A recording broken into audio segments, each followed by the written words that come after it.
Okay, so um, we're up to chapter 22, almost done the book of Joshua. 3 more chapters, I believe, including this one. So chapter 22 of Joshua, page 130 in this edition. Baruch atah Adonai Eloheinu melech haolam asher kitshanu b'mitzvotav v'tzivanu la'asok b'divrei Torah. This chapter is a bit long, 34 sentences, so we'll see if we can get through it with the commentary and with ancient Israel too. So, all the land was apportioned and followed all the commands about the apportioning of the land according to the Torah, right? There failed not aught, that's verse 43 of the previous chapter. There failed not aught of any good thing which the Lord had spoken unto the house of Israel, all came to pass. Okay. Az yikra Yehoshua la Reuveni vela Gadi vela Chatzi mate Menashe. Then Joshua called to the Reubenites, the Gadites, and to the half tribe of Menashe. Vayomer alehem, atem shmartem et kol asher tziva etchem Moshe eved Adonai, vatishmeu vekoli lechol asher tziviti etchem. And he said to them, you followed, you obeyed all that Moses, the servant of God, commanded you, and you listened to my voice about everything that I commanded you. That is, about helping and fighting alongside the other tribes as settling the land of Israel west of the Jordan River, despite the fact that the Reubenites, Gadites, and half the tribe of Manasseh are on the eastern side of the Jordan River. So in the book of Numbers, they agreed. They asked Moses for that land. Moses said, okay, as long as you agree to fight with everybody else to settle the other land, then you can have this land. So this is corroborating that mitzvah from the Torah. 3. Rabbi, Yes, Jules. did you say the bracha before you I began? did. I did. I didn't remember it. I apologize. It's okay. No problem. No problem. Verse 3. Lo azavtem et achechem ze yamim rabim ad hayom hazeh ushmartem et mishmeret mitzvat Adonai Elohechem. You did not abandon or forsake your brothers these many days until today, and you observed the observance of the commandment of God, your God. 4. Va'ata heniach Adonai Elohechem la'achechem ka'asher diber lahem, va'ata penu ulechu lachem le'ohalechem el eretz achuzatchem asher natan lachem Moshe eved Adonai be'ever hayarden. And now God has given rest, as the translation has it here. God, your God, has given rest to your brothers as God has spoken to them. And now go and turn and go to your tents, to the land of your inheritance or your possession that Moses, the servant of God, gave to you on the other side of the Jordan. Joshua is discharging them. Yes, Barry. Okay, so at the risk of making this question a little bit contemporary, I know that during the reign of King Saul and later King David, the kingdom of Israel was enlarged. Yes. But is this the first Is this the original claim on the land east of the Jordan that is now the West Bank, or No, no. The West Bank is part of the original land designated for the people of Israel. What is the West Bank today is essentially what is the tribe of Benjamin and part of the tribe of Ephraim. So the territory we're talking about here is absolutely the Jordan? Golan Heights, and beyond the Golan Heights towards Damascus. No, the Golan Heights and south. So what is in Jordan today, from the Golan Heights, that is the eastern side of the Kinneret, right? Picture the Kinneret Lake. Mhm. The eastern side of it is until 1967 was Syria. Syria was there almost to the shore of the lake. And so that Israel in 1967 got the Golan Heights in war and has kept it for strategic reasons. South of the Golan Heights, and if you keep going south on the eastern side of the Jordan River, is Jordan today, but that was what was initially granted to the Reubenites, Gadites, and half the tribe of Right. Manasseh. Well, that was my question. Yeah. So that was okay. So it's So technically the East Bank, not the West Bank. okay. Okay. So and so then the other question is, I know the Orthodox or the ultra Orthodox refer to that as Judea and Samaria. The West What's Bank. the origins? I mean, Judea from the tribe of Judah, but Judah didn't have his tribal lands there. Okay, so if you picture the West Bank, what is the West Bank? Or Palestinian Authority territory, or Judea and Samaria, however you want to refer to it. The West Bank is an area that is north and south of Jerusalem. So the area north of Jerusalem is called Samaria. The English version of the Hebrew word Shomron. And below Jerusalem and below, in what is called the West Bank, is Judea, because that part used to be the territory of the tribe of Judah. Okay, so that's how the West Bank is. So just you just Google a map of Israel, and any map of Israel today, legitimate map of Israel, not a Hamas map of Israel. A legitimate map of Israel will have that Palestinian territory. So how one refers to it reflects one's political viewpoint as well. So is it occupied territory? Is it the West Bank? Is it Judea and Samaria? All depends, on your viewpoint of Israel vis-a-vis the Palestinians. But all of that, all of that is not what we're talking about here in chapter 22. Right. All We're of that, talking about areas that are now currently Jordan. currently Israel, Well, territory that they got in 1967. So the mhm, Golan Heights and what is Jordan today. Jordan. Okay. Okay. And Israel has never laid claim on Jordan, on that part of Jordan, No, even though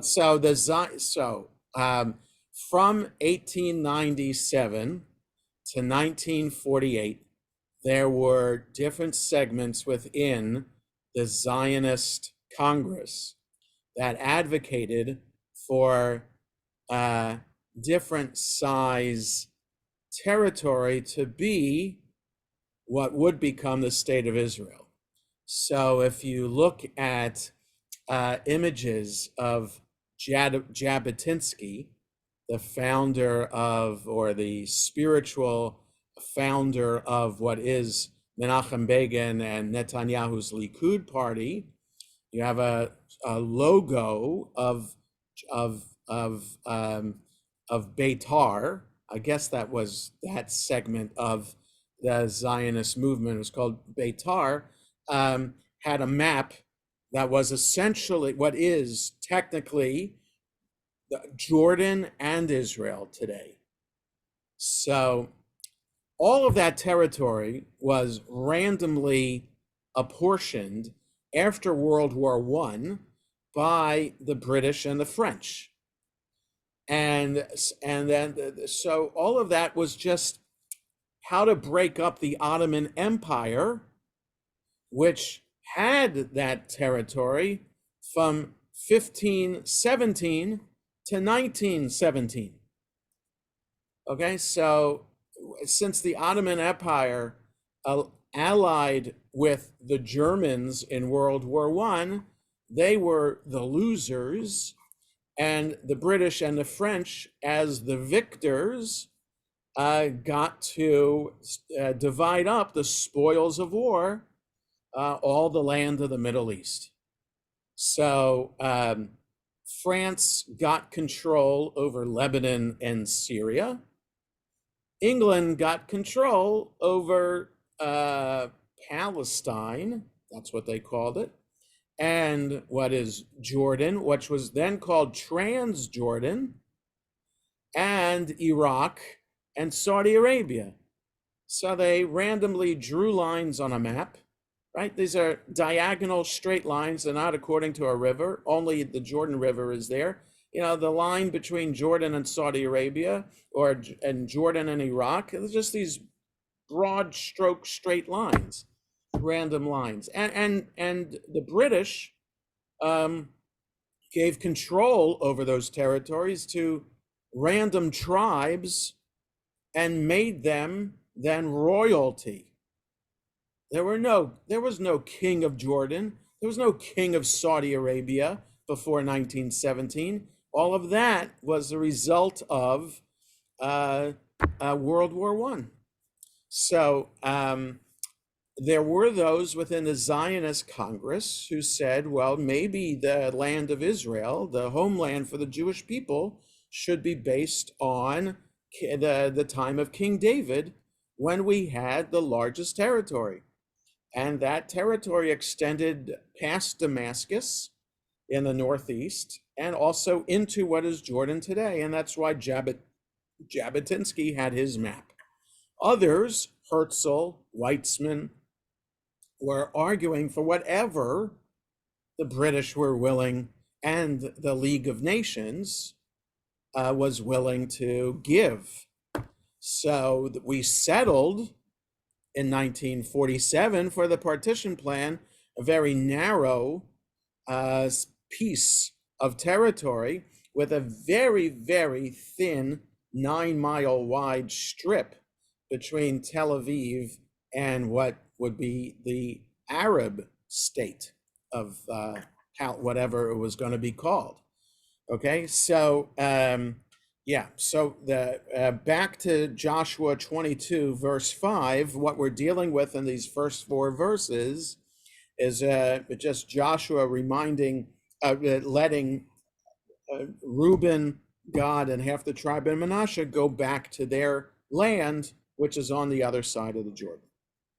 Okay, verse 5, Rak shimru ma'od la'asot et hamitzvah v'et haTorah asher tziva etchem, Moshe eved Adonai, le'ahava et Adonai Elohechem, ve'lalechet b'chol derachav, ve'lishmor mitzvotav, u'ledavka bo, u'le'avdo, b'chol levavechem, u'v'chol nafshechem.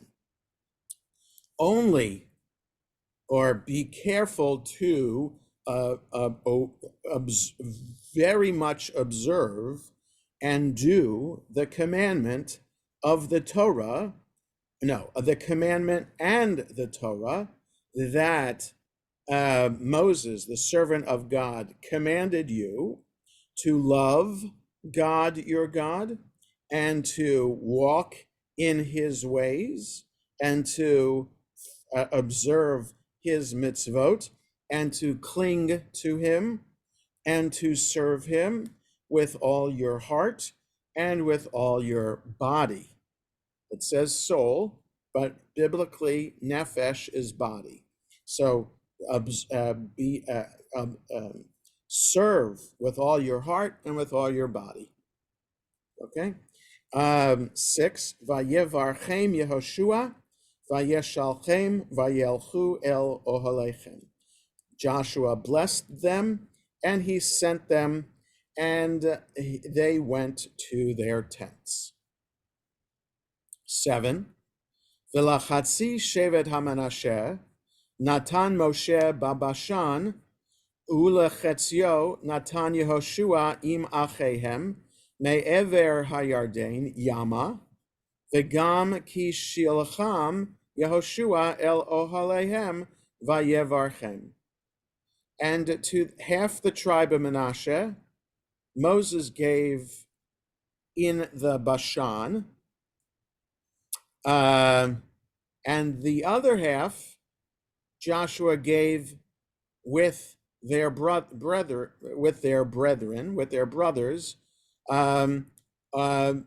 beyond the Jordan westward. That is on the western side of the Jordan River in the land of Israel proper.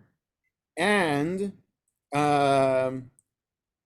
Joshua also sent them to their tents, and he blessed them. At 8, Vayomer Alehem, and he said, Vayomer Alehem lemor, Bi nechasim rabim shuvu el ohalechem, uvemikne rav maod bekesef uvezahav uvinechoshet uvevarzel uvislamot harbe maod chilku shlal oivechem im achechem. And he said to them, saying, with great property you return to your tents, and with great flocks, cattle, okay,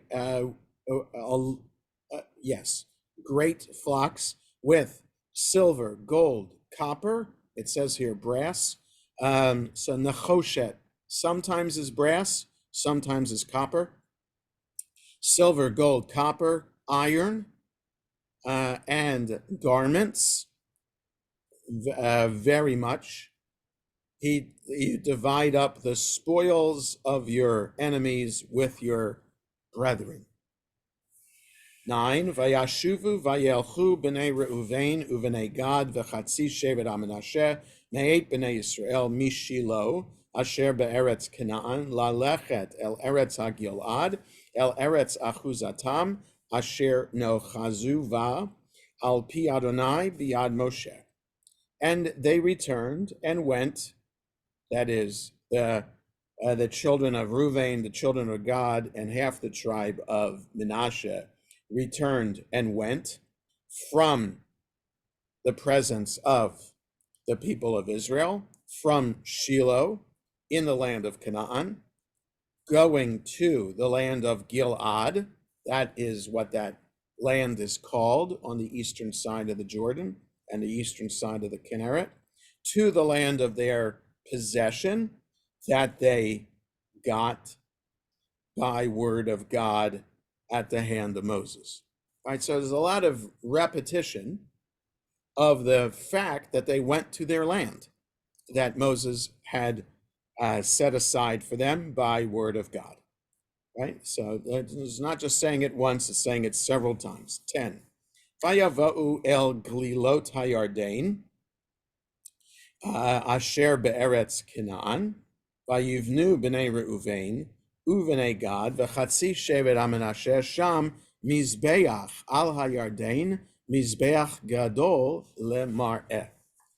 They came to the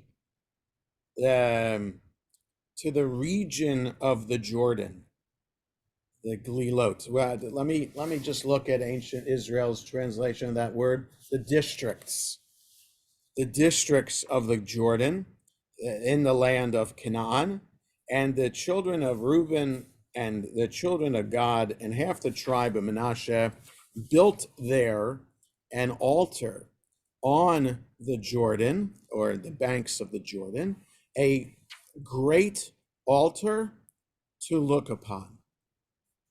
11. Vayishmeu v'nei Yisrael lemor, Hine vanu v'nei Reuven uvenei Gad v'chatzi shevet Menashe et hamizbeach el mul eretz Canaan el glilot hayarden el ever b'nei Yisrael.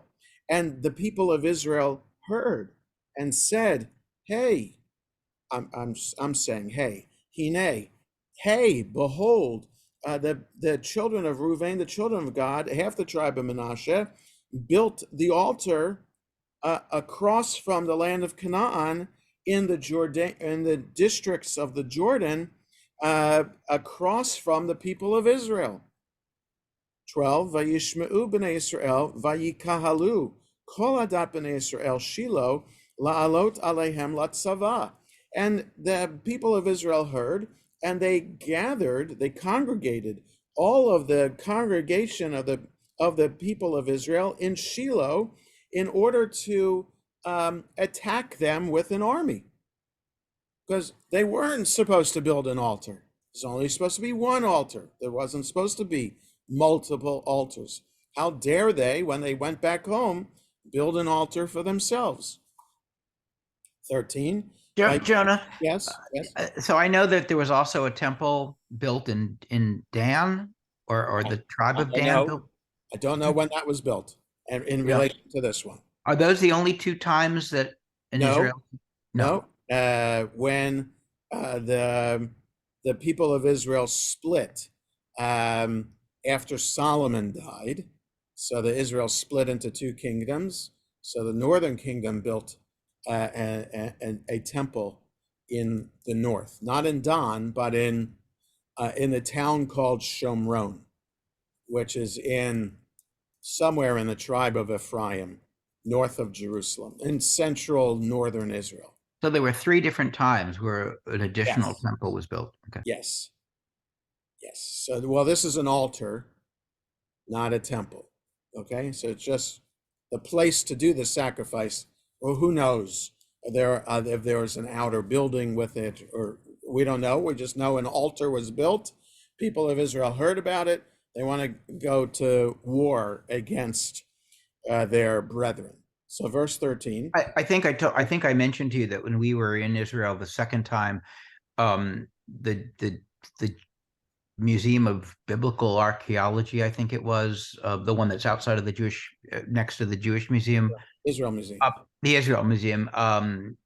They had models of Canaanite temples that were the same. Yeah. Inner outer sanctums. I mean, they were the same structure as the model of the Jewish temple. So yeah, well, you look at 100-year-old synagogues, 150-year-old synagogue buildings in America. The architects are not Jewish architects, so you just base it on how churches look, right? So it all depends on the country that Jews are living in to determine the architecture of the synagogue. So there's no one right architecture for it. So the description of Solomon's temple, the fact that it might look like a Canaanite temple or a Moabite temple, well, it makes sense. That's just what temple architecture looked like. What matters is what goes on inside. Okay, 13. Vayishlachu b'nei Yisrael el b'nei Reuven ve'el b'nei Gad ve'el chatzi shevet Menashe el eretz ha'Gilad et Pinchas ben Elazar haKohen. So the people of Israel sent to the children of Reuben, the children of Gad, and the half tribe of Menashe into the land of Gilad. They sent Pinchas, the son of Elazar, the Kohen. Okay, so remember, Pinchas is the one in the book of Numbers who, when Israelites were cavorting with Midianites, he rammed a spear through the Israelite man, Midianite woman, who were among those cavorting. So Pinchas is a zealot of a Kohen. So he's Elazar is still his father is still alive, because we remember in a previous chapter that he's the one who's doing the lots of dividing out the land. So just one or two chapters before, we come across Eleazar. So Joshua designates Eleazar's son, the high priest designate, right, or the crown prince kind of thing, to go. 14, Va'asara nasi'im imo, nasi echad leveit av, l'chol matot Yisrael, ve'ish rosh beit avotam hema la'alfei Yisrael.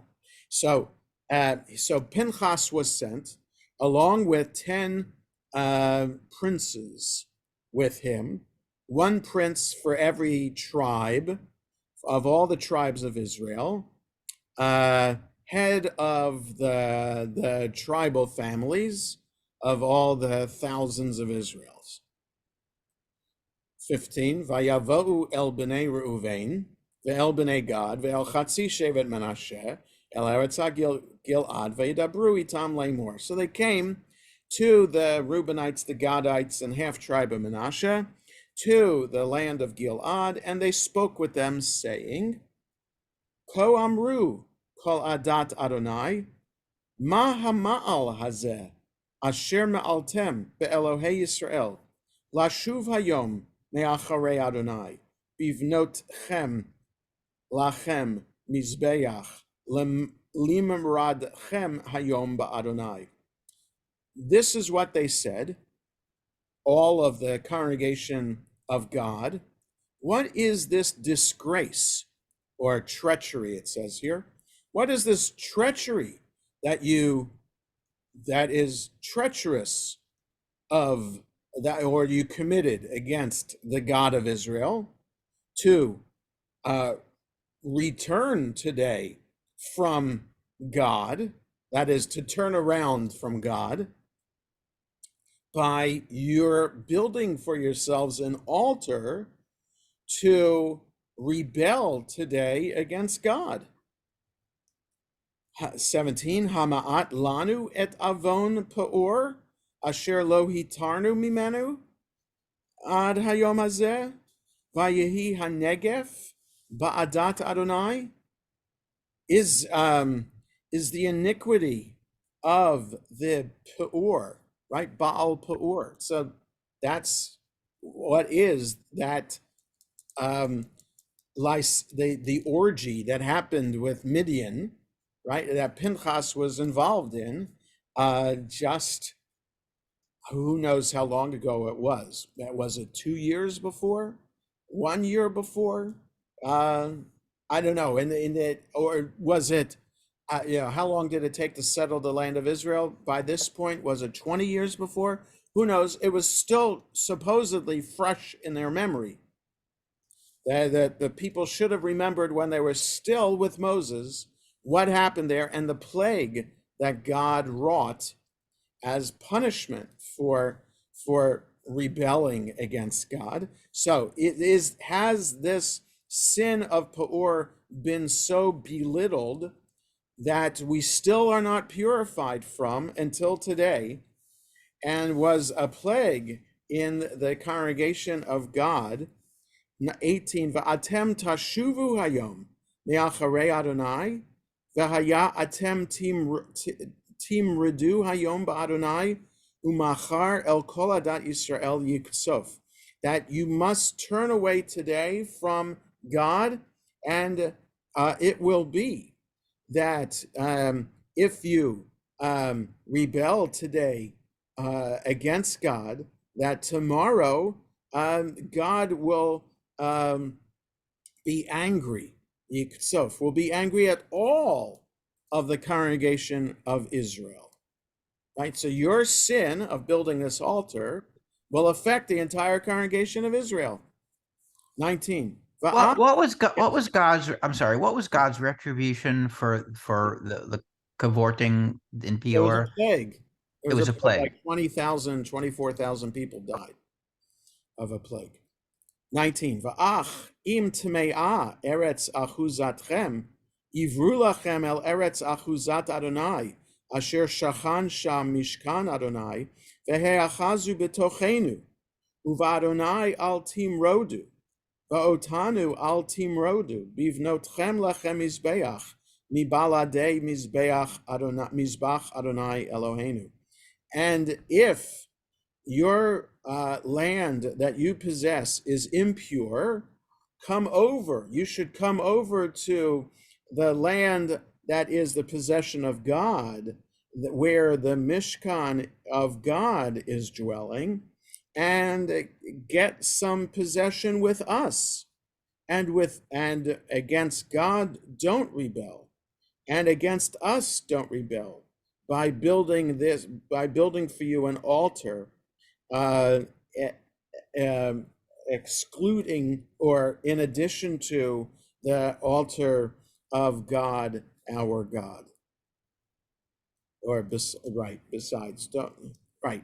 So you've made your land impure. Come over to us and get a possession with us. Don't have this other altar around. 20. Halo Achan ben Zerach ma'al becherem va'al kol adat Yisrael haya katzef vehu ish echad lo gava ba'avono. We have to remember Achan from a couple chapters ago. So we'll the commentary will remind us of what happened a couple of chapters ago. Did not Achan, the son of Zerach, rebel? What was a traitor by the Cherem? Right, they weren't supposed to take the loot, and Achan took the loot, and he was punished. Right, so he was just one guy who defied God, and against all the congregation of Israel, there was an attack. That God's anger was against all the congregation of Israel, and he was one man who lo gava, that man perished not alone in his iniquity. So one guy again who rebelled brought God's anger against a whole congregation of Israel. How much more so they're saying these 2.5 tribes going against God will bring God's anger. 21. Vayanu b'nei Reuven u'b'nei Gad v'chatzi shevet HaManasheh vayidabru et roshei alfei Yisrael. So the children of Reuben, the children of God, half the tribe of Manasseh responded, and said to the heads of the thousands of Israel, El Elohim Adonai, hu Yodea, v'Yisrael hu Yeda, im b'mered v'im b'ma'al ba'Adonai, al toshienu hayom hazeh. So they said, God, God, God, God, God, God. All right, all different words for God here. 1, 2, 3, 4, 5, 6 names of God. He knows, and Israel, he knows if we are acting treacherously against God. Don't try to save us today. In other words, stay out of it, they're saying to the other tribes. We don't think we're acting treacherously. God will deal with us. Don't worry about it. Don't get involved. Don't try to save us. 23. Livnot lanu mizbeach lashuv me'acharei Adonai v'im lahalot alav ola umincha v'im laasot alav zivchei shlamim Adonai hu yevakesh. So to build an altar for us, to turn away from following God. Right. So in other words, that sentence shouldn't have ended at the end of 22. Don't try to save us this day from building an altar and thinking that we're going away from God.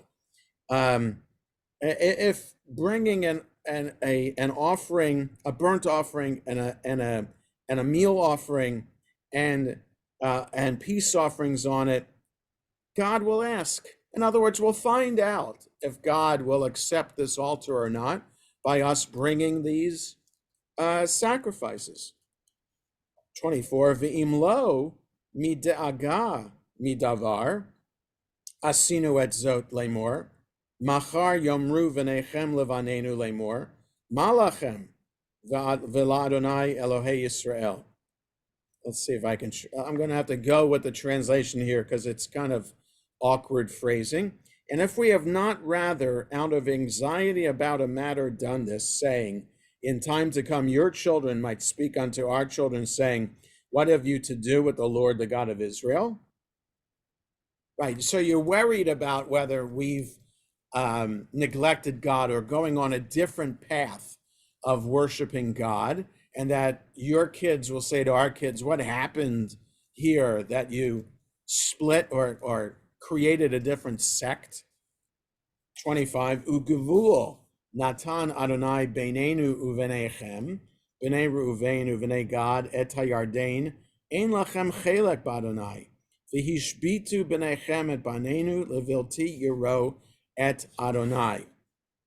For the Lord has made the Jordan a border between us and you. You children of Reuben and children of Gad, you have no portion in the land. So might your children make our children cease from fearing the Lord. So in other words, also the Jordan River is going to be a boundary between us. Maybe you're going to create this sense that the children of Gad, Reuben, and half the tribe of Manasseh are not part of Israel anymore. So in other words, don't think you that coming here telling us what to do about this altar, that we're setting ourselves apart. You might be thinking that you're setting yourselves apart from us. So it's interesting that this conversation going on about how to maintain these 2.5 tribes within the greater community of Israel. 26, Vanomer, Naseh na lanu livnot mizbeach, lo la'olah velo lazavach. So we said, we'll make for ourselves and build this altar, not for a burnt offering and not for sacrifice. Ki aid hu beinenu uveinechem, uvein dorotenu acharenu, la'avod et avodat Adonai lefanav be'olotenu uvizvachenu uvishlamenu, velo yomru b'nechem machar levanenu ein lachem chelek ba'Adonai. Because it is a witness, that the altar is to serve as a witness between us and you, between our generations to follow us, to worship the service of God before him with our sacrifices, with our offerings, burnt offerings, sacrifices, and peace offerings. And your children should not say tomorrow to our children that we don't have a portion with God. So the altar is just to serve as this a sign, a monument about unity. Vanomer, 28, Vanomer, V'haya ki omru elenu ve'el dorotenu machar, va'amarnu re'u et tavnit mizbach Adonai asher asu avotenu, lo la'olah ve'lo lezevach ki eidhu beinenu v'nechem. And we said, behold, when tomorrow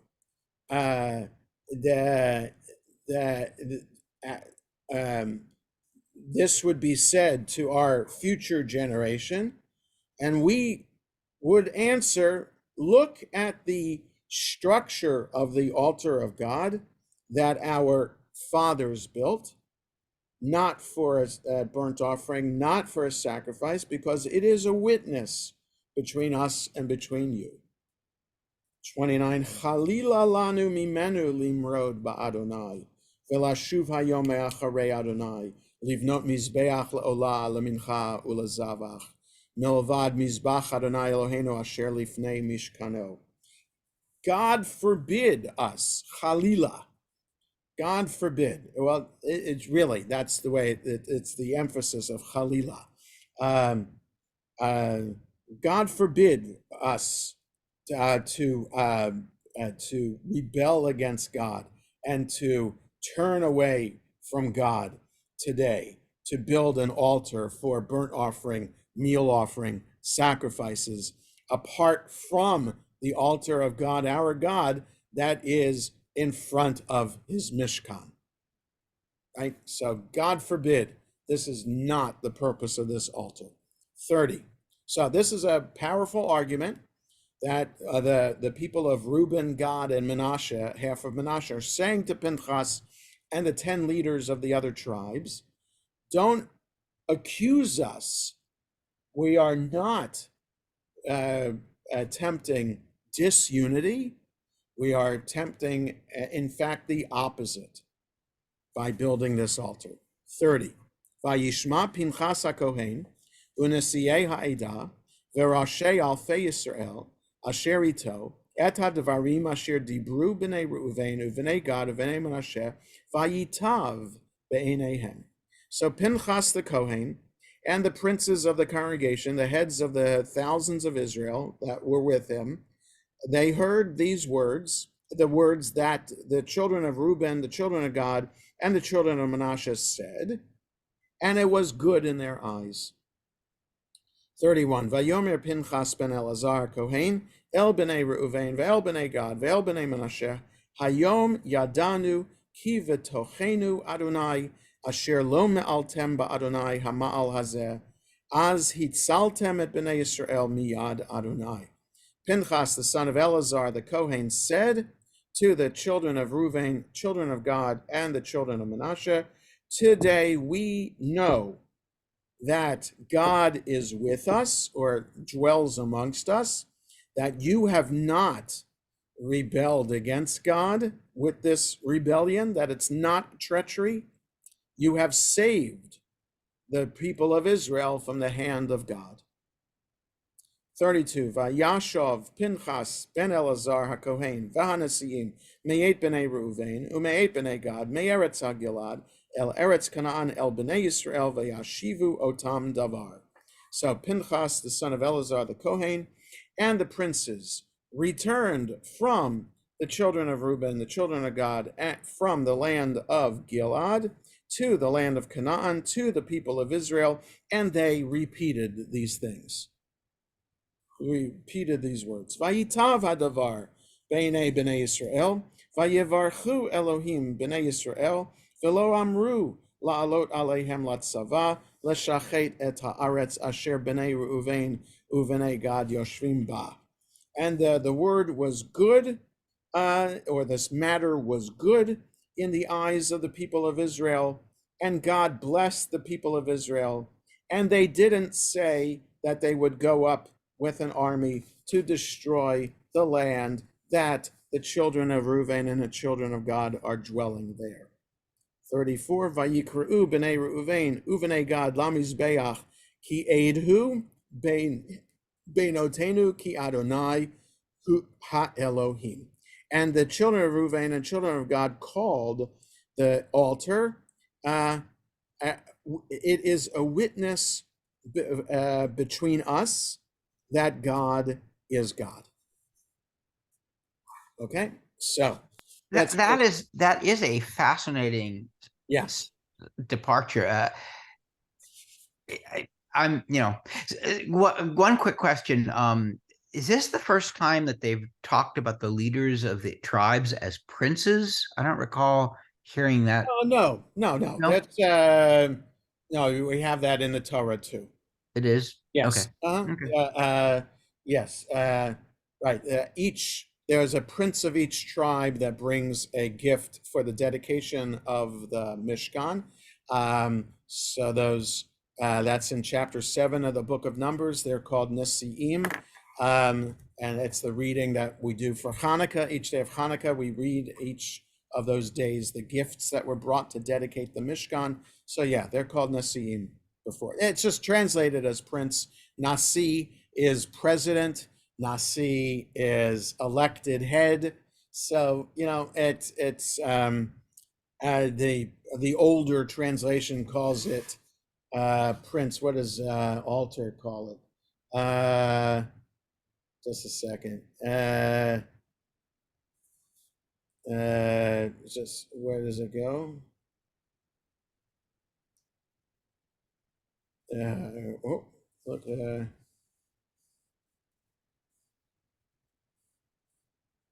Chieftain. It's translated as chieftain in altar. So, yeah. Okay. So let's look at the commentary on this, starting on the bottom of 130. There isn't anything there. So, yeah, the bottom of 131. Then Joshua called.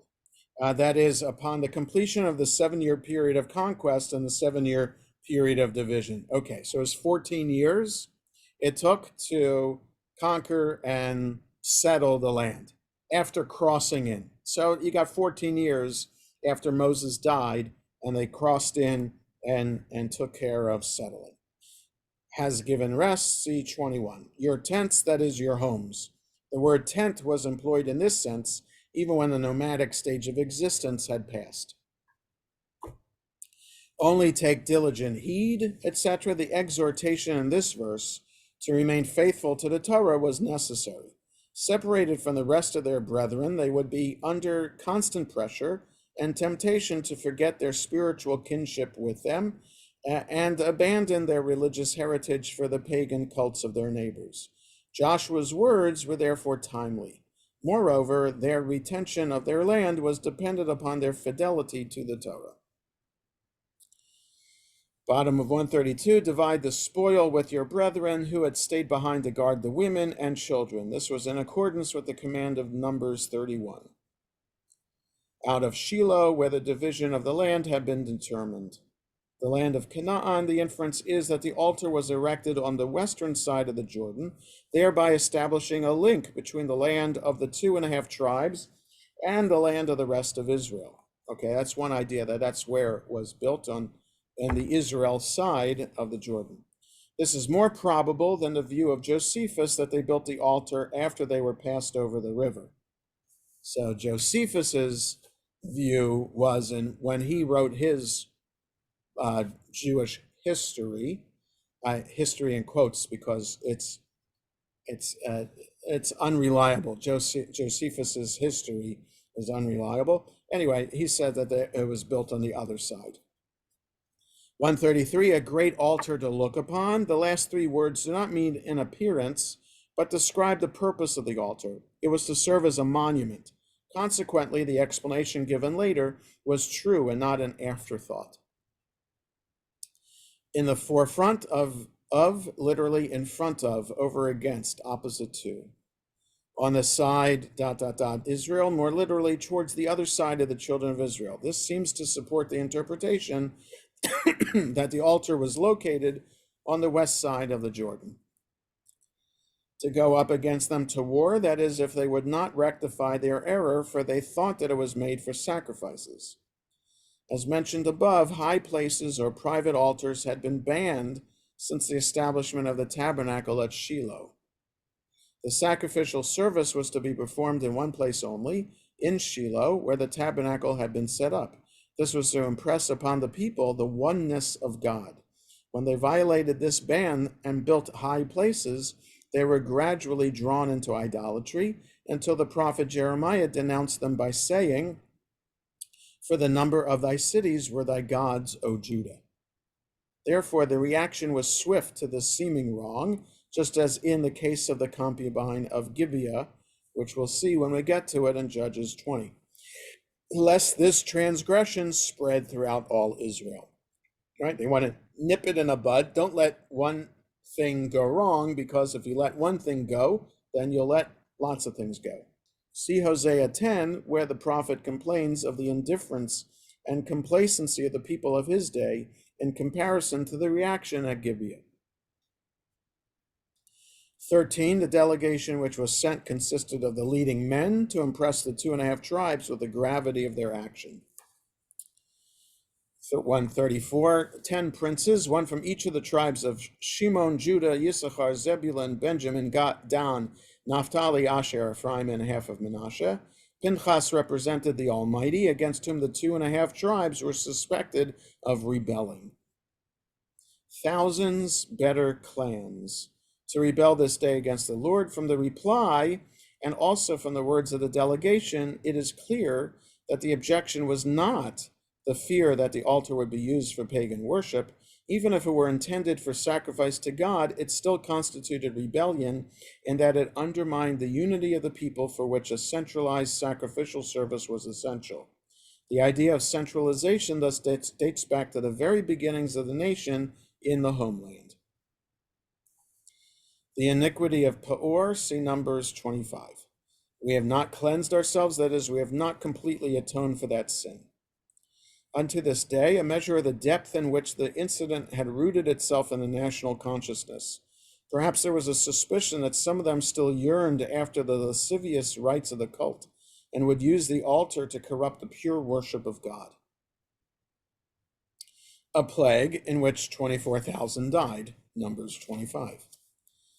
Bottom of 135 now, he will be wroth with the whole congregation of Israel. Collective guilt will have been incurred because the community as a whole was responsible for seeing that its sections did not sin. The corollary was the responsibility of the individual to the community. Hence we explain that God would be wroth with the whole congregation of Israel, that is, with all those capable of protesting. Moreover, the other tribes would possibly be influenced to emulate the 2.5 tribes in their worship of idols. Howbeit, if you had no idolatrous intentions, but intend to build a private altar to God, if the land of your possession be unclean, that is, unfit for building an altar, even a private altar, as distinct from the communal altar, for the Lord did not choose it to cause his presence to rest therein, judging by the fact that the tabernacle was not built on the eastern side of the Jordan. So in other words, God had chosen Shiloh to be the place wherein the Lord's tabernacle dwells. The land of Canaan is more holy than Transjordan, because the former is fit for a temple for the divine presence, whereas the latter is not. And take possession among us. This was a magnanimous offer, since its acceptance would have appreciably diminished the territories of the other tribes. It indicates how far they were ready to go to preserve the nation's spiritual unity unimpaired. Nor rebel against us. It was a sin not only against God, but also against the unity of the people, and would involve them all in punishment. Upon all the congregation of Israel, see on chapter 7, it is written, you are standing this day, all of you, before the Lord your God, even all the men of Israel, Deuteronomy 29. Thus you are all responsible for one another.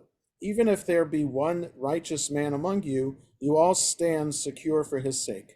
Conversely, if one of you sin, the whole congregation is punished.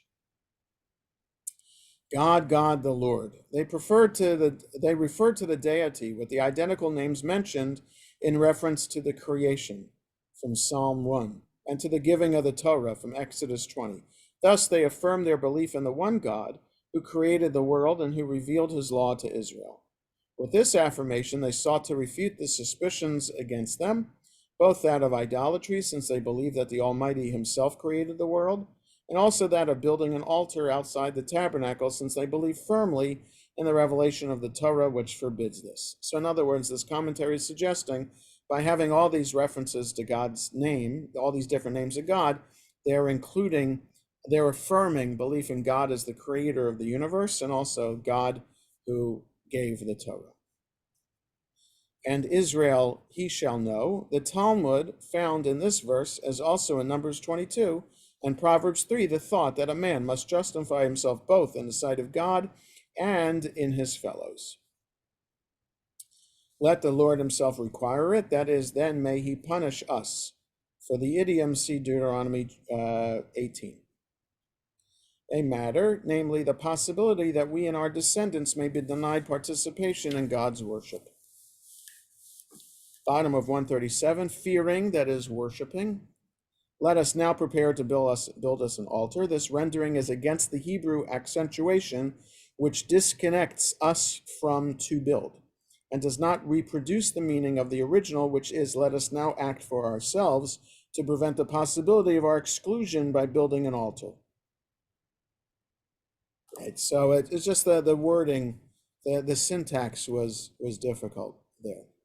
Before him with our burnt offerings, etc., not upon that altar, but by joining with our brethren on the other side of the Jordan. They so say to us that we have no portion in the Lord. Pattern, the meaning here is replica. Bottom of 138, that the Lord is in the midst of us, that we are indeed a holy people. Sing, all the congregation are holy, and the Lord is among them. Another explanation is, no sin has been committed, and the wrath of God has not been incurred. And on 139, one comment there on the left, called the altar, the name given to it. Aid is inferred from the explanation which follows. Some Hebrew manuscripts insert the word to be read orally. Okay, so it's unclear from just from the translation what exactly the name of this altar was that they were naming it, and some manuscripts add a word, aid. That's witness. That's the name of the altar. So it's 10:26. Let's stop here. We'll read the commentary to chapter 22 in ancient Israel next time, before then reading chapter 23. And next time will be 2 weeks from today. Next Friday, I have an appointment that will I'll be busy with all morning. So a procedure, a minor routine procedure. So we'll meet 2 weeks from today. I'll send the recording out, and in that email, I'll remind people about that. So once again, I just have to comment that it's just, I find this story fascinating, and I find it fascinating that it's included in the book. I mean, the group on the other side, Yes. builds an altar. The rest of the tribe thinks that they're separating, and they explain, no, it's actually as a symbol of Right. unity. Not, it's the Exactly. opposite of what you Right. thought. It's an interesting story, and it's an interesting story to include. Again, it depends when Joshua was written. If it was written after the fact, then it's a story about recalling the days of unity and how disunited the people are now. If only we could be united like we were in the time of Joshua. So that's most likely when the book of Joshua was written, after the fact, in the turmoil, the days of turmoil, after King Solomon died, and the kingdoms were divided into two. Okay. Have a good rest of the day, everybody. Shabbat shalom. Shabbat shalom. Shabbat Thank shalom. you. Yep. Thank you.